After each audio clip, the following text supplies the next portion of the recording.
sleeping in my van here in New York City for almost the past week. And I just wanted to tell you how it's been going. So a few years ago, I made a video about urban car camping in my Camperola. But now that I am in the minivan, it's a bit different, and I'm actually in New York City this time. So very urban car camping. I've been here for, almost a week. I came up here for a job, and now I'm gonna stay in the city for a little bit longer.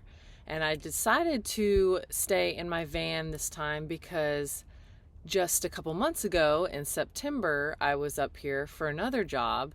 And after that job ended, I stayed in my van and it worked out great. I made a video then, but I wasn't able to do some other videos around outside of the van. And then from this experience, I have learned even more since last time.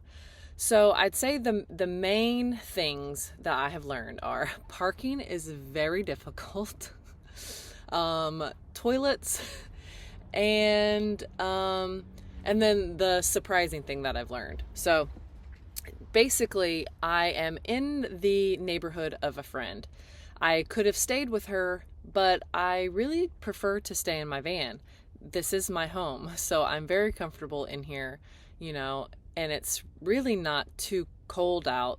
The lows have probably been in the 40s. I think there was one night where it might have been in the upper 30s, but I have a great sleeping bag.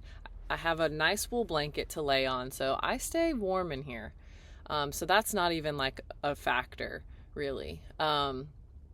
So I decided to stay in her neighborhood because that's what I did back in September, and just so I could use her bathroom every so often. So I wanted to stay in the area. Since she's been busy and I've been busy, I haven't really been able to take advantage of her bathroom. So it has been kind of pointless to stay in this area because parking, I think, is also a little bit more difficult in this area. There's lots of driveways. There's always the hydrants that you can't park within so many feet of. And then you've got alternate side parking, right? So you've got the Tuesday, Friday side and the Monday, Thursday side. And so since I was working and I would be gone by the time, let's say it's a Monday, Friday side, and I'm going to work Friday, so I would be away when I would need to move the vehicle. So I would have to, there was several days where I would drive, like as soon as I got back from work, I would drive that night to try to find a spot. Took anywhere from 30 minutes to an hour to drive around like a mile radius, basically. Several blocks that way, and then north, south, whatever. Anyway, so that was a major pain, but it had to be a specific side because, like I said, I would be at my job and would not be able to move it. So I needed to move it the night before instead of try to do it the morning of, because then I could, if I didn't find a spot, then I'd be late to work and blah, blah, blah, blah. So it always worked out. It just took a longer time than I would have liked. And honestly, like, it's to be expected. And if that's the one part of this that doesn't go great, like, I'm staying here for free, and it's like, that's just the price to pay, is that you have to spend a lot of time trying to find a parking spot. Now that I'm not working, I can park on either side, and then I can also just wait until the time, because it's usually an hour and a half. So it's like 8:30 to 10, 9:30 to 11. And so like this morning, I was on a Tuesday, Friday side. And a lot of people, it's like a whole strategy that people use, and I'm not going to try to go into it, but like some people will just like sit in their car and then just wait to see if someone's coming to ticket or if someone, whatever, and then they would move it. Some people just leave their cars there, but I do see people getting tickets, so occasionally. So it's just the chance that you take. I decided to leave to try to go to the Goodwill bins that ended up being closed and blah, blah, blah, blah. So then I came back and found a spot within, 5-minute walk of my friends. But that's easier because now I can just move it the day of, and it doesn't matter what side I park on because I can always just move it. When I was working, that was when it was more difficult. So parking, a pain. Bathrooms. So like I said, I wanted to be in the area so I could use my friend's bathroom. It didn't really work out to do that. But luckily, I have a pee bucket in here. Worst case scenario, which I do use occasionally.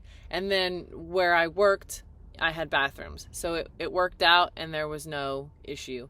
Otherwise, like the next few days when I'm not working, I will either have to go to my friends or, go into a shop somewhere. It's just public bathrooms are not super accessible. Like there's not many here in the city. And I don't know if I mentioned, I'm in Queens. I'm not in Manhattan. And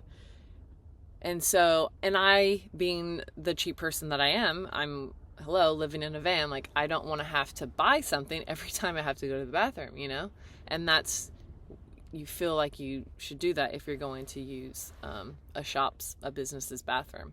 So it's worked out so far, but again, that's another consideration you would need to take in effect. And then lastly, I think I was going to touch on is the surprise that I've learned. And that's what I learned last time I was here, sleeping in my van. So I think a lot of people, rightfully so, understand that New York City, it has a lot of people. It's the biggest city in the country. Like I said, I'm not in Manhattan. I'm in one of the boroughs, and it is more, the area I'm in is more residential. There's shops like on the other streets.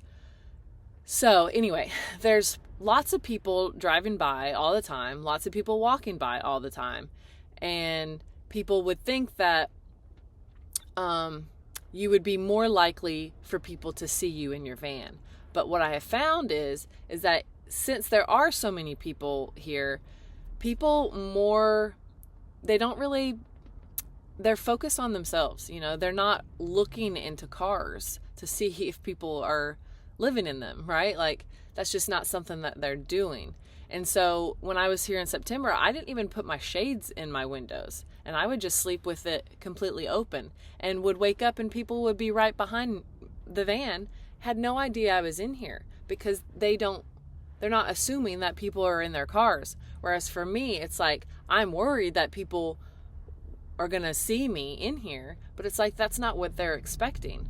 So for this time though, I do put the shades in the windows, and I have put black contact paper on them now. So they're really nice. So this is the Reflectix.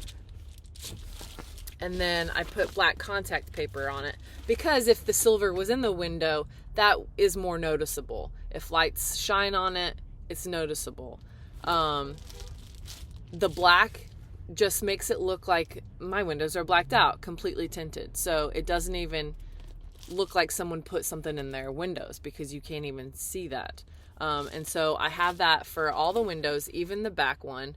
And then I have a curtain that hangs right here behind the passenger and driver's seats. The curtain's not the best because it doesn't really completely black things out because there is gaps at the top.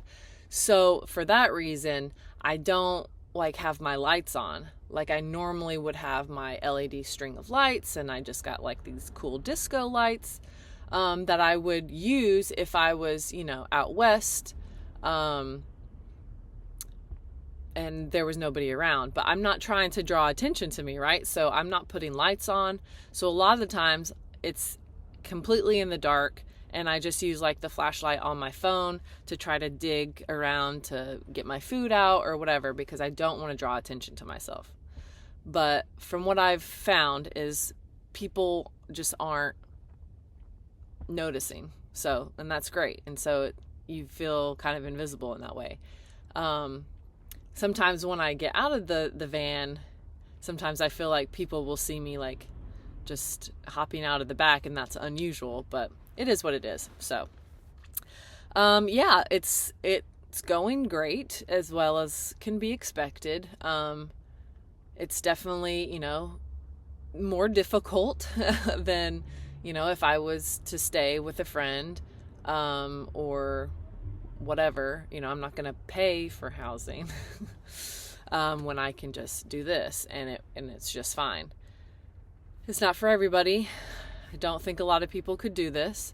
I feel like, I guess my friends, that I work with, like, they all know that I was doing this, and I thought that they would think that it would be weird or whatever, but they know me now and they just think it's normal for me. But sometimes I feel like I have to kind of remind them, like, it's not easy doing this, and to be able to go to work and still, be presentable and, everything, like, it's a lot. And, I went, 8 days without taking a shower because I couldn't get to my friend's place. And so I have wipes and, to clean my face and things to make sure that I still, like, smell decent, right? And then, since it was cold in the morning, I would start my Jetboil and have, like, a hot tea. And then, I'm taking the subway to work into Manhattan. And so I still feel like I'm able to, be just like my peers at work, and they would never know that I was sleeping in my van unless I told them.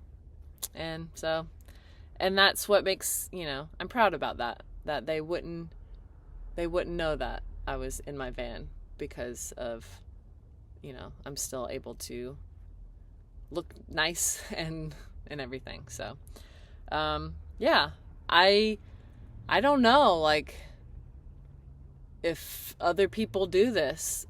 Obviously I'm not doing this long term. Like, I'm only doing this for, like a week and a half.